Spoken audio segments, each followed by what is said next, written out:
السلام علیکم ورحمۃ اللہ وبرکاتہ نحمده ونصلی علی رسوله الکریم رب اشرح لی صدری ویسر لی امری واحلل عقدۃ من لسانی یفقهوا قولی رب زدنا علما اللهم انا نسألك علما نافعا ورزقا واسعا وقلبا شاکرا ولسانا ذاکرا وعملا متقبلا آمین یا رب العالمین۔ تفسیر سورۃ یونس آیت نمبر 24 سے 30 تک۔ اعوذ باللہ من الشیطان الرجیم۔ انما مثل الحیاة الدنیا كماء انزلناه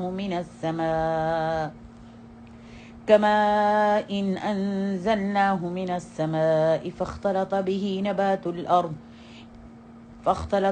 نبات الأرض مما يأكل الناس والأنعام حتى إذا أخذت الأرض زخرفها وزينت وظن أهلها أنهم قادرون عليها أتاها أمرنا ليلا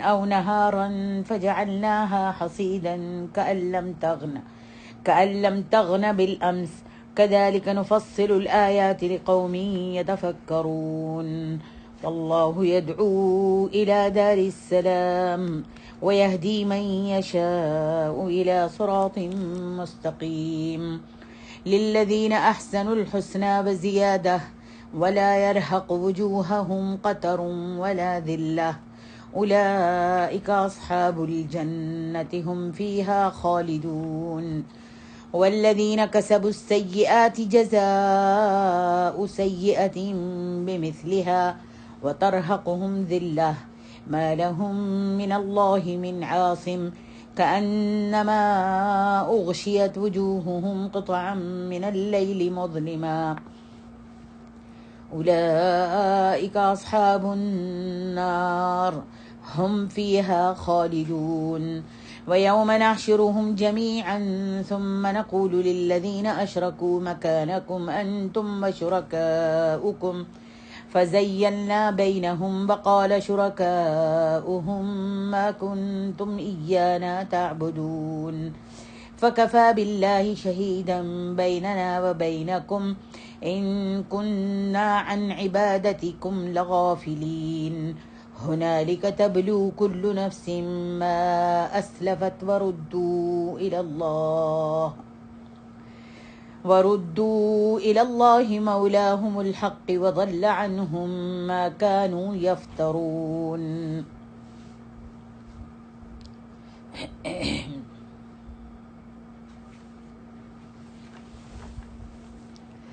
اللہ سبحانہ و تعالی نے دنیا کی زندگی کی سج دھج اور زیب و زینت، پھر اس کے جلد ختم اور زوال ہو جانے کی مثال اس نبات سے دی ہے جسے اللہ تعالیٰ نے اس پانی کے ساتھ اگایا، جسے اس نے آسمان سے برسایا، اور مختلف انواع و اقسام کی ان فصلوں اور پھلوں کو پیدا فرمایا جنہیں انسان کھاتے ہیں، یعنی جنہیں ہم کھاتے ہیں۔ نیز اس نے چارہ وغیرہ بھی اگایا جسے حیوان کھاتے ہیں۔ فرمایا حتی اذا اخذت الارض زخرفها وزینت، یہاں تک کہ زمین سبزے سے خوشنما اور آراستہ ہو گئی اور رنگا رنگ بہار دکھانے لگی۔ وظن اہلها، اور زمین والوں نے خیال کیا جنہوں نے اس کو کاشت کیا تھا، یعنی کسان وغیرہ نے، انہم قادرون علیہا، بے شک وہ اس پر پوری دسترس رکھتے ہیں اور وہ جلد ہی فصلوں اور پھلوں کو حاصل کر لیں گے، مگر اچانک کیا ہوتا ہے، زبردست طوفان یا شدید آندھی یا زبردست ہوائیں چلتی ہیں جو پتوں کو خشک اور پھلوں کو تلف کر دیتی ہیں۔ اسی لیے اللہ سبحانہ و تعالیٰ نے فرمایا اتاہا امرنا لیلا او نہارا فجعلناها حصیدا، ناگہاں رات کو یا دن کو اسے ہمارا حکم، یعنی ہمارا حکم عذاب آ جاتا ہے تو ہم نے اسے کاٹ ڈالا، جب ہمارا حکم عذاب کا آ گیا تو ہم نے اسے کاٹ ڈالا اور سرسبزی و شادابی کے بعد اسے اس طرح خشک کر دیا کأن لم تغن بالامس، گویا کہ کل وہاں پر کچھ تھا ہی نہیں، کچھ اگا ہی نہیں تھا، گویا کہ اس سے پہلے وہاں کسی سرسبزی و شادابی کا کوئی نام و نشان ہی نہیں تھا۔ اللہ اکبر۔ قتادہ رحمہ اللہ فرماتے ہیں کہ گویا وہاں کسی نعمت کا وجود ہی نہیں تھا، اور زوال پذیر ہو جانے کے بعد یوں ہی محسوس ہوتا ہے کہ گویا کبھی موجود ہی نہیں تھے، جیسا کہ اللہ سبحانہ و تعالی کے نبی علیہ الصلاۃ والسلام حدیث میں فرماتے ہیں کہ جس قیامت کے دن جہنمیوں میں سے دنیا کے سب سے خوشحال انسان کو لایا جائے گا، جو دنیا میں بہت خوش تھا، جس کو ہر چیز سے، ہر نعمت سے اللہ تعالیٰ نے نوازا تھا دنیا میں، اس کو لائے جائے گا اور اسے جہنم میں ایک غوطہ دیا جائے گا۔ پھر اس سے پوچھا جائے گا، اے ابن آدم، کیا تو نے کبھی کوئی خیر و بھلائی دیکھی تھی دنیا میں؟ کیا کبھی کوئی نعمت تیرے پاس سے گزری تھی؟ تو وہ جواب دے گا، نہیں یا اللہ، اللہ کی قسم اے میرے اللہ۔ اس کے بعد ایک ایسی شخص کو لایا جائے گا جو اہل جنت میں سے ہوگا، جس کی دنیا کی زندگی بہت تنگ حالی میں گزری ہوگی۔ اسے جنت میں ایک غوطہ دیا جائے گا، پھر اس سے پوچھا جائے گا، اے ابن آدم، کیا تو نے دنیا میں کوئی تکلیف دیکھی ہے؟ تو وہ کہے گا سبحان اللہ کہ نہیں، میں نے کوئی بھی دنیا میں کوئی تکلیف نہیں دیکھی، حالانکہ پوری زندگی اس کی تکلیفوں میں گزری ہوگی، لیکن صرف ایک جنت کے چکر لگانے سے اللہ اکبر وہ ساری تنگی اور تکلیفیں بھول جائے گا۔ یہاں اللہ سبحانہ و تعالیٰ نے فرمایا کذالک نفصل الآیات، ہم اپنی قدرت کی نشانیاں اسی طرح کھول کھول کر بیان کرتے ہیں، یعنی دلائل و براہین بیان کرتے ہیں۔ کس لیے؟ لقوم یتفکرون، ان لوگوں کے لیے جو غور و فکر کرنے والے ہیں، تاکہ وہ اس مثال سے دنیا کے دنیا والوں سے جلد زوال پذیر ہو جانے سے عبرتیں حاصل کریں۔ مگر دنیا والے دنیا کے بارے میں فریب خوردہ ہیں۔ آج ہم سب دنیا کے مستیوں میں اور دنیا کی عیش و عشرت میں فریب خوردہ ہیں اور یہاں ڈیرے جمائے اور اس دنیا پر اعتماد کیے ہوئے ہیں، حالانکہ دنیا کی عادت یہ ہے کہ یہ دنیا اس سے بھاگتی ہے جو اس کا طلبگار ہوتا ہے، دنیا اس سے بھاگتی ہے جو اس کے پیچھے پڑ جاتا ہے اور اس کے پیچھے لگ جاتا ہے، اور جو دنیا سے بھاگتا ہے یہ اس کی طلبگار بن جاتی ہے۔ اللہ اکبر۔ دنیا کی عادت یہ ہے کہ اس سے بھاگتی ہے جو اس کا طلبگار ہو، اور جو اس سے بھاگتا ہے، اس دنیا سے جو بھاگتا ہے، یہ اس کی طلبگار بن جاتی ہے۔ اللہ اکبر۔ فرمایا سبحان اللہ۔ عبد الرحمن کیلانی صاحب تیسیر القرآن میں لکھتے ہیں کہ آپ غالباً سمجھ چکے ہوں گے، کہتے ہیں کہ فاختلط بہ نبات الارض کے دو مفہوم ہیں۔ ایک یہ کہ بارش کے پانی سے پیداوار اس کثرت سے پیدا ہوئی کہ آپس میں ایک دوسرے سے گتھ گئی، ایک پودے کی شاخیں دوسرے میں گھس گئیں اور دوسرے کی پہلے میں گھس گئیں، اور دوسرا مفہوم یہ ہے کہ پانی سے جو پیداوار یا نباتات حاصل ہوئی وہ انسانوں اور چوپایوں کے لیے ملی جلی یا مشترکہ تھی، جیسے گندم کے دانے تو انسان کی خوراک ہیں، اور چارہ وغیرہ جو ہے، گھاس پھوس جو ہے، وہ چوپایوں کی خوراک ہے، جانوروں کی خوراک ہے، اور نباتات کی اکثر اقسام میں یہی صورتحال ہوتی ہے۔ اس آیت میں دنیا کی بے ثباتی کی مثال بیان کی گئی ہے۔ جس طرح نباتات پر جوبن آتا ہے، پھلوں اور پھولوں کے مختلف رنگ ہوتے ہیں جو زمین کے اس قطعے کو خوب زینت بخشتے ہیں، اسی طرح انسانوں پر بھی جوانی آتی ہے جب اسے دنیا کی ہر چیز حسین نظر آنے لگتی ہے اور وہ دنیا کی رعنائیوں میں، مستیوں میں پوری طرح اپنا دل لگا لیتا ہے اور یہ سمجھتا ہے کہ اب کچھ دن مزے اور عیش و آرام سے گزاریں گے اور زندگی کا لطف اٹھائیں گے کہ اتنے میں اس اللہ تعالیٰ کا حکم یعنی موت اچانک آ لیتی ہے، دبوچ لیتی ہے، اور جس طرح کھیتی پر کوئی ناگہانی آفت آنے یا اس کے کٹ جانے کے بعد چند دنوں تک اس کا وجود ہی ختم ہو جاتا ہے، اسی طرح مر جانے والا انسان بھی تھوڑی مدت بعد لوگوں کے دلوں سے نکل جاتا ہے، محو ہو جاتا ہے، اور ایک وقت ایسا آتا ہے جب اس کا نام و نشان تک دنیا سے مٹ جاتا ہے، اور اس دنیا میں آباد ہو کر رخصت ہونے والے 99% لوگوں کا یہی حال ہوتا ہے۔ اللہ اکبر۔ اللہ سبحانہ و تعالیٰ آگے ارشاد فرماتے ہیں، واللہ یدعو الی دار السلام، اللہ تعالیٰ سلامتی کے گھر کی طرف بلاتا ہے۔ جب اللہ تعالیٰ نے دنیا کے جلد فنا اور زوال پذیر ہونے کا ذکر فرمایا تو اب جنت کی ترغیب بھی دی اور اس کی طرف دعوت بھی دی ہے، اور اسے دار السلام کے نام سے سبحان اللہ موسوم فرمایا ہے۔ اس کا نام دار السلام رکھا ہے، یعنی ایسا گھر جو آفتوں، مصیبتوں اور ہر طرح کے نقائص سے سلامتی میں ہے۔ فرمایا واللہ یدعو الی دار السلام ویہدی من یشاء الی صراط مستقیم، اور اللہ تعالیٰ سلامتی کے گھر کی طرف بلاتا ہے اور جس کو چاہتا ہے سیدھے رستے کی طرف ہدایت دے دیتا ہے۔ اللہ اکبر۔ دنیا کی اس فانی زندگی کے مقابلے میں آخرت کی ایک پائیدار اور لازوال زندگی بھی ہے، جس کی زینت اور رعنائیاں اس دنیا سے بدرجہ زیادہ ہیں، بہت زیادہ ہیں۔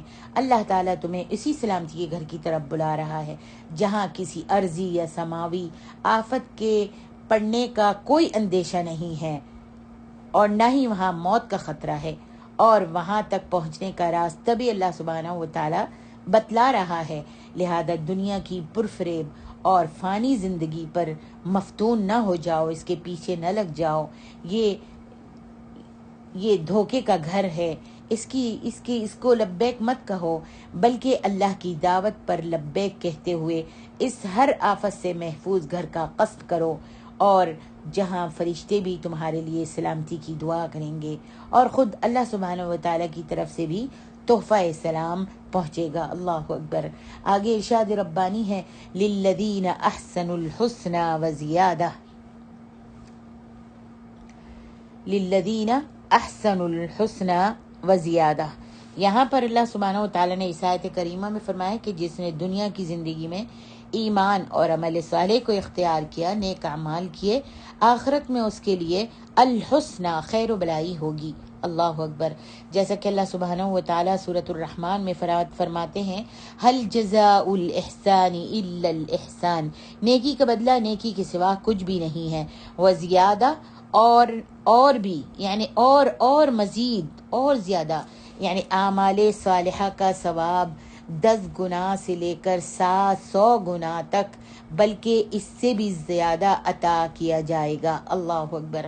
اللہ سبحانہ و تعالیٰ نیک اعمال کرنے والوں کو جنت میں محلات، حوریں اور اپنی خوشنودی سے سرفراز فرمائے گا، اور اس سے زیادہ مزید آنکھوں کو ٹھنڈک بخشنے والی ایسی نعمتوں سے اللہ تعالیٰ مالا مال کرے گا جو ان سے چھپا کر رکھی گئی ہیں۔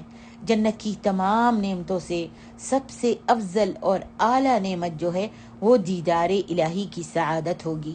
اس عظیم الشان نعمت کے مقابلے میں جنت کی دیگر تمام نعمتیں جو ہیں ہیچ ہو جائیں گی، چھوٹی پڑ جائیں گی۔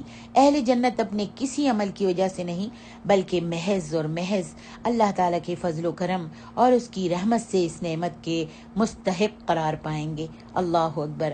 یہاں پر زیادہ سے مراد ہے دیدار الہی۔ اللہ اکبر۔ اس کی یہ تفسیر حضرت ابوبکر صدیق اور عبداللہ بن عباس اور سعید بن مسیب اور کافی صحابہ اور ائمہ سلف و خلف رحمہ اللہ سے منقول ہے، اور اس کے بارے میں نبی کریم صلی اللہ علیہ وسلم کی بہت سی احادیث مبارکہ بھی وارد ہیں۔ مثلا امام احمد نے حضرت صہیب رضی اللہ عنہ کی روایت کو بیان کیا ہے کہ نبی علیہ الصلوۃ والسلام نے اس آیت کریمہ کی تلاوت فرمائی، للذین احسنوا الحسنى وزیادہ۔ آپ نے فرمایا کہ جب اہل جنت جنت میں اور اہل دوزخ میں داخل ہو جائیں گے تو ایک اعلان کرنے والا یہ اعلان کرے گا کہ اے جنت والو یا اہل الجنہ، اللہ اکبر، اللہ تعالیٰ نے تم سے ایک وعدہ کیا تھا اور اب وہ اس وعدے کو پورا فرمانا چاہتا ہے۔ جنتی کیا کہیں گے؟ جنتی عرض کریں گے، کون سا وعدہ؟ کیا اس نے ہمارے نیک اعمال کے وزنوں کو بھاری نہیں کر دیا؟ کیا اس نے ہمارے چہروں کو روشن نہیں کر دیا؟ کیا اس نے ہمیں جنت میں داخل نہیں کر دیا اور جہنم سے ہم کو بچا لیا؟ آپ نے فرمایا کہ اہل جنت اس طرح تعجب کا اظہار کر ہی رہے ہوں گے کہ پردہ ہٹا دیا جائے گا اور وہ دیدار الہی کی سعادت سے فیضیاب ہوں گے۔ آپ صلی اللہ علیہ وسلم نے فرمایا اللہ کی قسم اللہ تعالیٰ نے انہیں جنت میں کوئی بڑی سے بڑی نعمت بھی ایسی عطا نہیں فرمائی ہوگی جو انہیں دیدار الہی سے زیادہ پسند اور ان کی آنکھوں کو زیادہ ٹھنڈک بخشنے والی ہو۔ اللہ اکبر۔ اللہ تعالیٰ ہم سب کو بھی اپنا دیدار نصیب فرمانا یا رب العالمین۔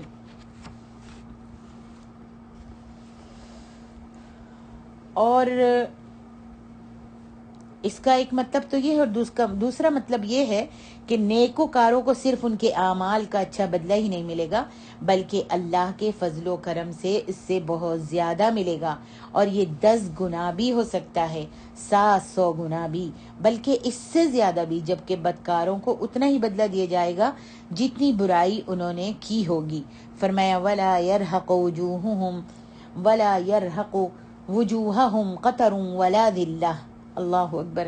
قیامت کے اس طویل دن میں، اس اتنے لمبے دن میں ان کے منہوں پر نہ تو سیاہی ہوگی، یعنی میدان محشر میں، عرصہ محشر میں ان لوگوں کے چہروں پر اس طرح کا کوئی بھی غبار یا سیاہی نہیں ہوگی جس طرح کافروں اور فاجروں کے چہروں پر سیاہی اور غبار ہوگا، ولا ذلہ، اور نہ ہی رسوائی ہوگی، یعنی کسی قسم کی ذلت اور رسوائی بھی نہیں ہوگی۔ الغرض نہ باطنی طور پر انہیں کوئی پریشانی ہوگی اور نہ ظاہری طور پر۔ اللہ اکبر۔ قیامت کے اس طویل دن میں، جس کی مدت اس دنیا کے حساب سے 50,000 برس کے برابر ہے، کسی وقت بھی نیک اعمال کرنے والوں کے چہروں پر ایسی سیاہی اور ذلت نہیں چھائے گی کہ کفار و فجار کے چہروں پر چھائی ہوئی ہوگی، بلکہ ان کے چہرے جو ہیں جنت میں جانے والوں کے، نیک اعمال کرنے والوں کے چہرے تر و تازہ، بارونق اور نورانی ہوں گے۔ آگے اللہ سبحانہ و تعالی ارشاد فرماتے ہیں وَالَّذِينَ كَسَبُوا السَّيِّئَاتِ جَزَاءُ سَيِّئَةٍ بِمِثْلِهَا وَتَرْهَقُهُمْ ذِلَّةٌ۔ اللہ اکبر۔ اللہ سبحانہ و تعالی فرماتے ہیں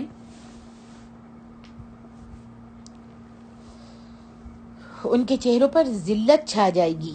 اللہ تعالیٰ نے پہلے اپنے ان سعادت مند بندوں کا ذکر فرمایا پہلی آیتوں میں، جن کی نیکیوں کا بہت اچھا بدلہ بلکہ ان کی محنت سے بھی بڑھ کر صلہ دیا جائے گا، اور اب ان بدبخت لوگوں کا ذکر اللہ تعالیٰ فرما رہا ہے جنہوں نے برے کام کیے ہوں گے، اور اللہ تعالیٰ نے فرمایا ہے کہ وہ ان لوگوں کے ساتھ بھی عدل کرے گا اور ان کی برائی کا بدلہ اتنا ہی دے گا جتنی برائی ہوگی، برائی کا بدلہ برائی سے زیادہ نہیں دے گا۔ اللہ اکبر۔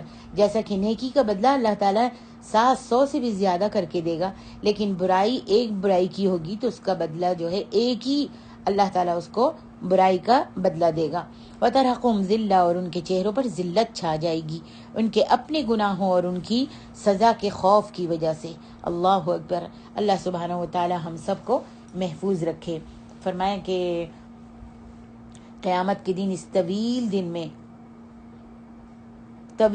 اس دنیا میں بھی جب کوئی مجرم پکڑا جاتا ہے، ہم دیکھتے ہیں کہ اس دنیا میں بھی جب کوئی مجرم پکڑا جاتا ہے یا اپنی رہائی سے مایوس ہو جاتا ہے تو اس کے چہرے پر سیاہی اور ذلت چھا جاتی ہے، اور یہ لوگ چونکہ عادی مجرم تھے، عادی مجرم ہوں گے، دنیا میں عادی تھا ان کے لیے، اور مجرم جرم کرنے کے عادی تھے، پھر ان کے بچاؤ کی کوئی صورت نہیں ہوگی، لہذا ان کے چہروں پر اس قدر تاریکی چھا رہی ہوگی جیسے اندھیری رات کا کچھ حصہ ان کے چہروں پر جما دیا گیا ہو۔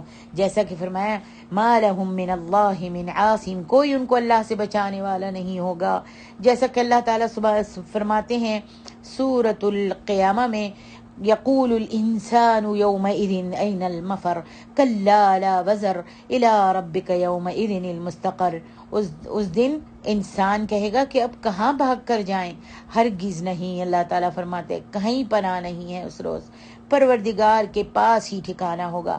کأنما اغشیت وجوہہم قطعا من اللیل مظلما، یوں لگے گا کہ ان کے چہروں پر تاریک رات کے ٹکڑے اڑا دیے گئے ہیں۔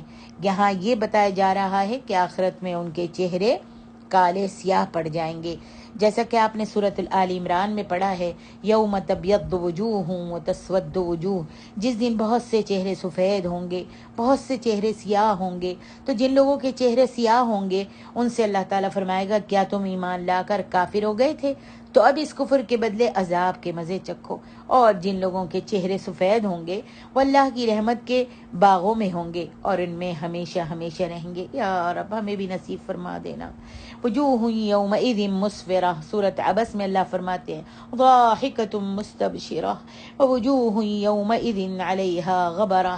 کتنے چہرے اس روز چمک رہے ہوں گے اور خنداں و شاداں یہ نیکوکار ہوں گے، اور کتنے چہرے ہوں گے جن پر گرد پڑ رہی ہوگی. اللہ اکبر. اللہ تعالی ہم سب کو محفوظ رکھے. آگے ارشاد ربانی ہے وَيَوْمَ نَحْشُرُهُمْ جَمِيعًا وَيَوْمَ نَحْشُرُهُمْ جَمِيعًا اور جس دن ہم ان تمام کو جمع کریں گے، یعنی روئے زمین کے تمام جنوں اور انسانوں اور نیک و بد لوگوں کو جمع کریں گے. ثم نقول للذین اشرکوا مکانکم انتم وشرکاؤکم. اللہ اکبر. پھر مشرکوں سے کہیں گے کہ تم اور تمہارے شریک اپنی اپنی جگہ ٹھہرے رہو، یعنی تم اور تمہارے شریک ایک معین جگہ پر ٹھہر جاؤ اور مومنوں کے مقام سے الگ ہو جاؤ، مومنوں سے الگ ہو جاؤ. جیسا کہ سورۃ یاسین میں بھی اللہ تعالیٰ فرماتے ہیں وَامْتَازُوا الْيَوْمَ أَيُّهَا الْمُجْرِمُونَ، اور مجرموں تم آج الگ ہو جاؤ. آگے ارشاد ربانی مکانکم انتم وشرکاؤکم فزیلنا بینہم وقال شرکاؤہم ما کنتم ایانا تعبدون. تم اور تمہارے شریک اپنی اپنی جگہ ٹھہرے رہو تو ہم ان میں تفرقہ ڈال دیں گے. اور ان کے شریک کہیں گے تم ہماری عبادت تو کرتے ہی نہیں تھے، یعنی وہ ان کی عبادت کا انکار کر کے جن کی آج پوجا پاٹ کرتے ہیں، جن سے جا کر مددیں مانگتے ہیں، وہ ان کی عبادت سے انکار کر دیں گے اور کہیں گے تم ہماری عبادت تو کرتے ہی نہیں تھے، یعنی وہ ان کی عبادت کا انکار کر کے ان سے برات کا اظہار کر دیں گے. اللہ اکبر. سبحان اللہ. یہاں پر جو اللہ نے فرمایا ہے فزیلنا، تو زیل کے معنی کسی چیز کو اس کے اصل مقام سے ہٹا کر اس طرح الگ کر دینا ہے جس سے وہ دوسروں سے متمیز ہو سکے. یعنی میدان محشر میں پہلے تو ہم مشرکوں کو اور ان کے معبودوں کو کہیں گے کہ تم اپنی جگہ کھڑے رہو، پھر عبادت کرنے والوں کو الگ اور معبودوں کو الگ ایک دوسرے کے آمنے سامنے لا کر کھڑا کر دیں گے تاکہ ایک دوسرے کو روبرو ہو کر سوال و جواب کر سکیں، ایک دوسرے کے روبرو ہو کر سوال و جواب کر سکیں. ان میں وہ سب اشیاء شامل ہیں جن کی دنیا میں پوجا کی جاتی رہی ہے. جیسے فرمایا ثم نقول للذین اشرکوا مکانکم انتم وشرکاؤکم فزیلنا بینہم. فرمایا وقال شرکاؤہم ما کنتم ایانا تعبدون. تو ان میں وہ سب اشیاء شامل ہیں جن کی دنیا میں پوجا کی جاتی رہی ہے. اس میں شجر بھی ہیں، حجر بھی شامل ہیں، مویشی بھی جیسے گائے ہیں، بیل ہے، فرشتے بھی اور انبیاء بھی جیسے عیسیٰ علیہ الصلاۃ والسلام اور عزیر علیہ الصلاۃ والسلام اور بزرگان دین اور مشائخ اور پیران طریقت بھی، دیوی دیوتا اور ان کے مجسمے بھی. غرض جس چیز کی بھی کسی نہ کسی رنگ میں عبادت کی جاتی رہی ہے دنیا میں، سب کو اللہ سبحانہ و تعالی وہاں پر اکٹھا کر دے گا. اور پھر وقال شرکاؤہم ما کنتم ایانا تعبدون.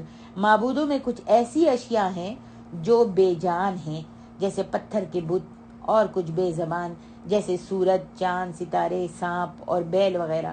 ان سب چیزوں کو اللہ تعالیٰ قوت گویائی عطا فرمائے گا، زبان دے گا، بولیں گے، کلام کریں گے، اور وہ اپنے عبادت گزاروں کے سامنے ان کی عبادت کا انکار کر دیں گے. آج سانپ کی بھی عبادت ہوتی ہے، ستاروں کو کوئی پوچھتا ہے، سورج کے آگے کوئی جھکتا ہے، اور چوپایوں کی بھی عبادت کرتے ہیں، اور پتھر کے بتوں کی بھی عبادت کی جاتی ہے.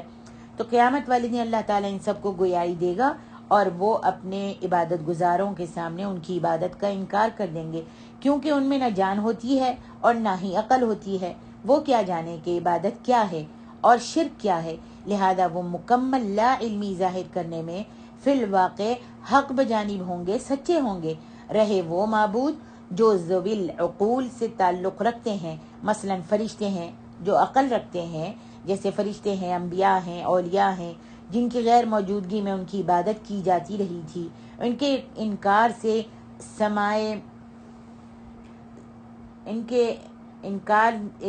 سے سمائے موتا کا ایک اہم مسئلہ حل ہو جاتا ہے جو اکثر مقامات پر شرک کی بنیاد بنا ہوا ہے۔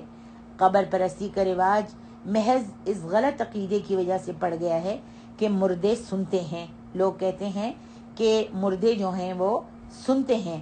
اس آیت اور بعض دوسری آیات میں واضح طور پر اس کی تردید کی گئی ہے، جیسا کہ اللہ سبحانہ و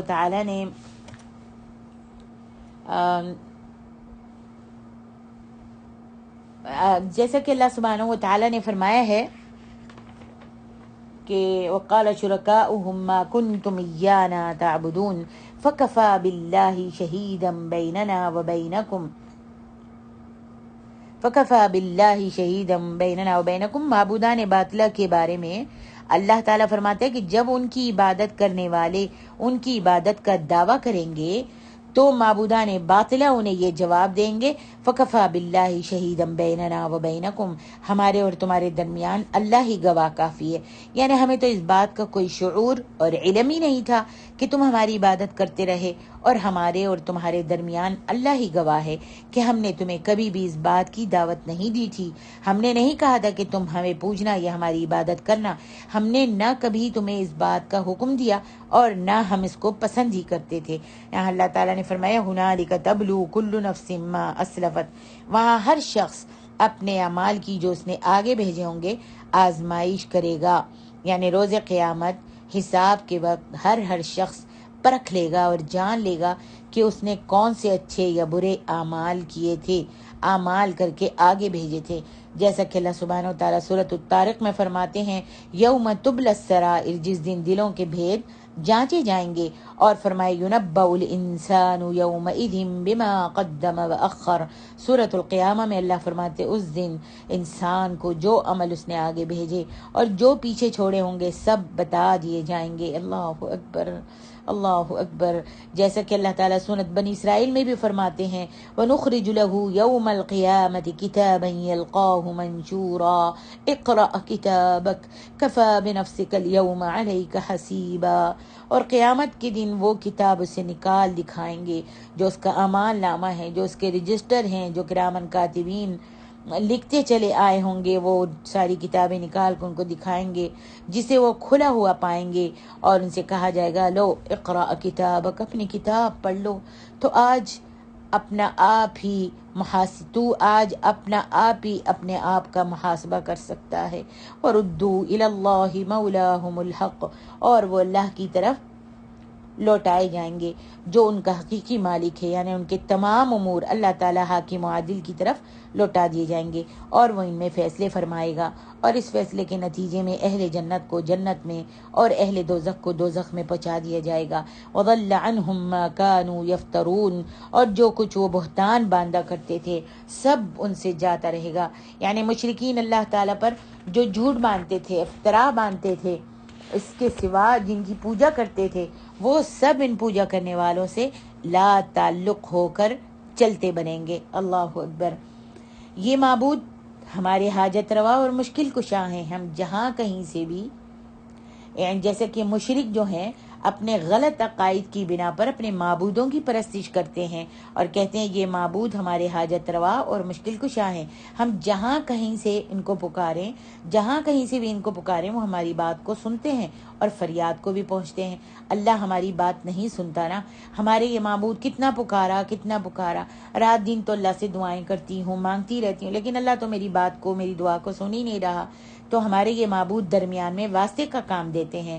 ہمارے معبود ہمیں اللہ سے قریب کرنے کا ذریعہ ہیں۔ اگر قیامت ہوئی تو یہ اللہ کے ہاں ہمارے سفارشی ہوں گے اور ہمیں اخروی عذاب سے بچا لیں گے، نعوذ باللہ۔ آج مسلمانوں کا بھی عقیدہ یہی ہے، حتیٰ کہ بعض لوگوں کا یہ عقیدہ ہوتا ہے کہ فلاں پیر کی بیعت ہو جانا ہی آخرت کے عذاب سے نجات کی ضمانت ہے۔ جب قیامت کے دن حقیقت حال مشرکوں کے سامنے آ جائے گی تو ایسی سب باتیں وہ وہاں پر بھول جائیں گے، اور انہیں خود بھی یاد نہیں رہے گا کہ وہ کس کی عبادت کرتے تھے اور ان معبودوں کی عبادت کیسے کرتے رہے، سوچتے ہی رہیں گے۔ اللہ اکبر۔ اللہ تعالی ہم سب کو شرک سے بچائے، اور اللہ سبحانہ و تعالی ہم سب پر رحم و کرم فرمائے، ہم سب کو شرک سے بچائے اور ہم سب کو سیدھا راستہ دکھائے۔